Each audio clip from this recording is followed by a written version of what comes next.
chasing someone without a name or face. Someone who believes he's on a righteous path, ridding the world of criminals. But his brand of justice is misaligned. By acting as a god, he himself has become the criminal.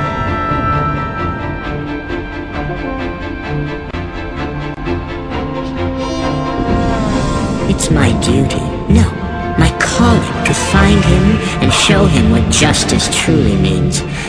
You'll hear me, but you'll never see me coming. And when I find him, his capture will be the world's liberation. I'll uncover Kira's real identity if it's the last thing I do.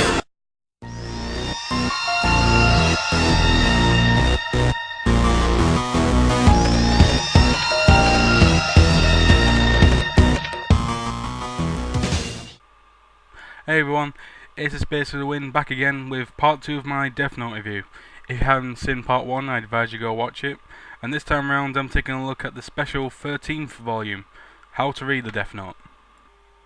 The first 12 volumes feature the complete storyline, however a 13th volume was created shortly afterwards. Although this volume isn't necessary for storyline purposes, for fans of the series it's certainly an extra treat. It costs a bit more than your average manga, but I guess it's also larger to compensate for this. Its availability I'm not so sure about, whether it's limited edition or it's widely available as the other volumes, but considering it's number 13 in a series and not a standalone book, I would say it's not limited, so there's no need to go rush out and grab one. But of course, why would you want to go and rush out for one of these in the first place? I believe the back of the book probably says it best. It's the ultimate Death Note encyclopedia. The waves of information this book contains on Death Note can be appreciated by any fan of the series. I mean, just from turning the front cover, you will find a card pocket, and once you open it up, it contains a card revealing L's name. I mean, how great is that for a starter? This book practically contains everything. I don't think there's another way to explain it. It's got character biographies, story summary, and a complete list of the tricks and plan used through the series.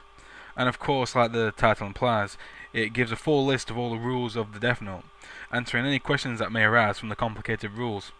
It's fair to say, you could buy this one volume and not need to buy any of the others. True, it won't be as fun or exciting to read, but you would know everything you need to know about the storyline to know what happened. But of course, what makes this extra volume special is, well, the exclusives, the kind of material you couldn't find anywhere else. Most noticeably is the interview with the creators of Death Note, Tsugumi Ohba, the writer of Death Note, and ironically whose identity and gender is kept secret, and Takashi Obata, the artist. They talk of the character designs, the making of the series, and general questions on their views of how the series came out, which I think was very informative and interesting read for any fan.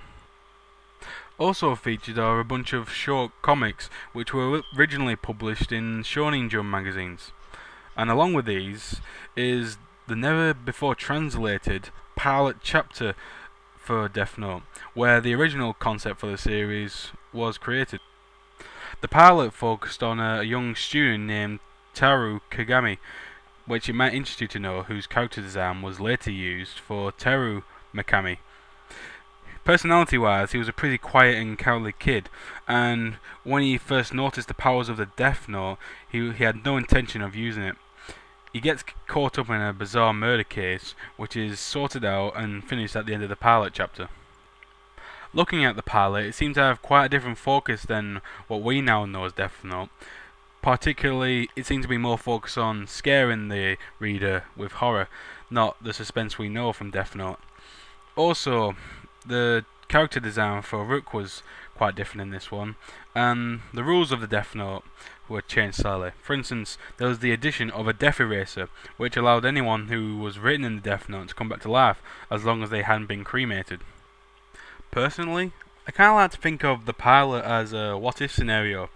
If Ryuk had dropped the Death Note a few years earlier, maybe Light would have never decided to use the Death Note.